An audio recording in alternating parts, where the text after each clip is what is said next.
Hello guys, high voltage and very important match super 8 मरहले का India और south Africa के दरमियान अपने इख्तिताम को पहुंचा और इसमें इंडिया को शिकस्त का सामना करना पड़ा और साउथ अफ्रीका ने बड़े कंप्रीहेंसिव तरीके से ये मैच जो है वो 76 रन से जीत लिया।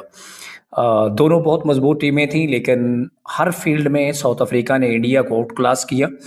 साउथ अफ्रीका ने टॉस जीता और टॉस जीत के पहले बैटिंग करने का फैसला किया। मुकर्रर 20 ओवर्स में साउथ अफ्रीका ने 187 यानी 187 रन 7 विकेट्स के नुकसान पे बनाए और जवाब में जो इंडिया है वो 18.5 ओवर्स में ऑल आउट बोल्ड हो गई इंडियन टीम और 111 रन इंडिया ने बनाए। इस तरह 76 रन से ये मैच जो है वो साउथ अफ्रीका ने जीत लिया और ये बहुत बड़ी और बड़े मार्जिन से इंडिया को शिकस्त है और इससे इंडिया का जो नेट रन रेट है वो बहुत मुतासर होगा, क्योंकि एक तो 76 रन के मार्जिन से डिफीट बड़ी डिफीट है और दूसरा ऑल आउट हो जाना भी बड़ी डिफीट है।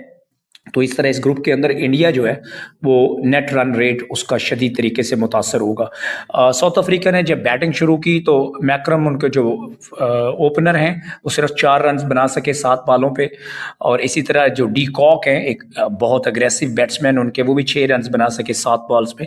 ये दोनों बहुत अर्ली आउट हो गए और इसी तरह जो उनके थर्ड बैट्समैन है वो भी 7 रन 7 बॉल्स पे बना के आउट हो गए। तो इस वक्त साउथ अफ्रीका जो है वो बड़े मसाइल से दो चार दिखाई देती थी, लेकिन ब्रीवेस जो हैं उन्होंने बहुत करेजियसली बैटिंग की और उन्होंने 45 रन बनाए 29 गेंदों पे, जिनमें 3 चौके और 3 छक्के शामिल हैं। इसी तरह जो हीरो हैं इस इनिंग के साउथ अफ्रीका के वो डेविड मिलर हैं। डेविड मिलर ने सिर्फ 35 गेंदों पे 63 रन बनाए, उन्होंने 7 चौके लगाए और 3 छक्के लगाए। इसी तरह जो स्टब्स हैं उन्होंने भी 24 बॉलों पे इनिंग के एंड पे 44 रन बनाए, जिसमें 1 चौका और 3 छक्के शामिल थे। इस तरह मजमूई तौर पे साउथ अफ्रीका अपने 20 ओवर्स में 187 रन बना सका 7 विकेट्स के नुकसान पे। इंडिया की तरफ से जो है वो 6 बॉलर्स जो हैं उनको आजमाया गया। सबसे जो अच्छी बॉलिंग की वो बुमराह ने की, उन्होंने 4 ओवर्स में 15 रन दिए और 3 विकेटें हासिल की। पांड्या बहुत एक्सपेंसिव साबित हुए, 4 ओवर्स में 45 रन दिए। इसी तरह जो इंडियन दूसरे बॉलर्स हैं वो भी काफ़ी एक्सपेंसिव साबित हुए। जब इंडियन टीम ने बैटिंग का आगाज़ किया, इस 187 को चेज़ करने का आगाज़ किया, तो जो किशन है Indian batsman, he went for 0, he played 4 balls और 0 पे आउट हुए। इसी तरह जो शर्मा है वो 12 गेंदों पे 15 रन बना सके, 1 छक्का उन्होंने लगाया, वो भी जल्दी आउट हो गए। तिलक वर्मा जो हैं वो भी 1 रन बना सके 2 बॉल्स पे, वो भी आउट हो गए। तो इंडियन टीम का जो टॉप ऑर्डर है वो जो है वो शुरू से ही जो है वो क्राइसिस में नज़र आया। इसी तरह जो सूर्य कुमार यादव हैं जो कैप्टन है टीम के, उन्होंने 18 रन बनाए 22 गेंदों पे, जिसमें 2 चौके लगाए। वाशिंगटन सुंदर जो हैं उन्होंने 11 बॉलों पे 11 रन बनाए, 1 छक्का लगाया। जो इंडियन इनिंग है उसकी जो सबसे खूबसूरती थी या जो बैट्समैन अच्छा स्कोर कर पाया वो शिवम दुबे थे। उन्होंने 37 गेंदों पे 42 रन बनाए, जिसमें 1 चौका और 3 छक्के शामिल है। और पांड्या जो है वो 17 गेंदों पे 18 स्कोर बना सके और जिसमें 1 छक्का शामिल था। इस तरह इंडिया की जो टीम है वो 18.5 ओवर्स में 111 रन बनाकर आउट हो गई। अगर हम साउथ अफ्रीका की बैटिंग की बात करें, बॉलिंग की बात करें, तो शानदार जो मैक्रो जेनसन हैं उन्होंने 3.5 ओवर में 22 रन दिए और 4 विकेटें हासिल की। इसी तरह जो बाकी साउथ अफ्रीकन बॉलर्स हैं उन्होंने बहुत डिसिप्लिन किस्म की बॉलिंग की।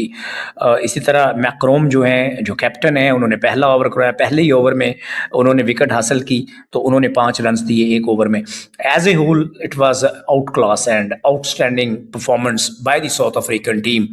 अगर हम बात करें एज ए होल इनिंग की, तो पहले पावर प्ले के अंदर साउथ अफ्रीका ने 41 रन बनाए, 3 विकेटें लूज़ की और इंडिया ने इसके मुकाबले में 31 रन बनाए और 3 विकेटें लूज़ की। जो मिडल ओवर्स हैं उनमें जो साउथ अफ्रीका उन्होंने 111 रन बनाए, 2 विकेट खोई और इंडिया ने 70 रन बनाए और 5 विकेट्स खोई। तो आप कंपैरेटिवली देखें तो साउथ अफ्रीका पहले पावर प्ले में और मिडल ओवर्स में भी इंडिया से सुपीरियर नज़र आया। यानी फर्स्ट पावर प्ले और मिडल ओवर्स में साउथ अफ्रीका ने 3 और 2 5 विकेट्स खोई, जबकि इंडिया 8 विकेट्स खो चुका था। आखिरी पावर प्ले जो फाइनल ओवर जिनको डेथ ओवर्स भी कहते हैं, उसमें साउथ अफ्रीका ने 35 रन बनाए और 2 विकेट्स गंवाई। इंडिया ने 10 रन बनाए और 2 विकेट्स गंवाई। साउथ अफ्रीकन इनिंग के अंदर 10 छक्के शामिल थे, जबकि इंडियन इनिंग के अंदर 6 छक्के शामिल थे। साउथ अफ्रीकन इनिंग के अंदर 13 चौके शामिल थे, जबकि इंडियन इनिंग के अंदर 5 चौके शामिल थे। इसी तरह एज ए होल जो साउथ अफ्रीकन इनिंग थी उसके अंदर 112 रन जो है वो बाउंड्री से आए, जबकि इंडियन इनिंग में सिर्फ 56 रन जो हैं वो बाउंड्री से आए। इसी तरह डॉट बॉल्स की बात करें तो साउथ अफ्रीकन बैट्समैन ने 34% जो बॉल्स हैं वो डॉट खेली, उसके मुकाबले में इंडिया ने 49% जो बॉलें हैं वो डॉट खेली। इंडिया ने 11 एक्स्ट्रा रन्स दिए, साउथ अफ्रीकन इनिंग के अंदर 11 एक्स्ट्रा रन्स थे, जबकि साउथ अफ्रीका ने बोल्ड वेरी वेरी डिसिप्लिन्ड वे सिर्फ 5 एक्स्ट्रा रन्स जो हैं वो इंडिया को दिए। तो इस तरह ये जो है एक इबरतनाक शिकस्त है इंडिया के लिए एज ए होल सुपर 8 के पहले ही मैच में। तो अब अगर आप रन रेट देखेंगे तो इस ग्रुप में इंडिया जो है वो सबसे नीचे मौजूद है इस वक्त। तो ये है आज का एक तज्जिया कि इस मैच के अंदर क्या हुआ। इस मैच के अंदर 2 रिकॉर्ड भी बने। एक जो है वो बुमराह ने रिकॉर्ड बनाया, बुमराह ने 33 रन्स किसी भी इंडियन की तरफ से T20 वर्ल्ड कप में लेने का रिकॉर्ड कायम किया। उन्होंने अश्विन का जो 32 विकेट्स लेने का रिकॉर्ड था उसको ब्रेक किया। इसी तरह जो साउथ अफ्रीका की तरफ से चौथी विकेट पे 97 रन्स बनाने का रिकॉर्ड है वो आज डेविड मिलर और उनके साथ दूसरे जो ब्रेवस बैट्समैन थे उन्होंने कायम किया चौथी विकेट के लिए। इससे पहले ये रिकॉर्ड जो था वो 95 रन्स का था और वो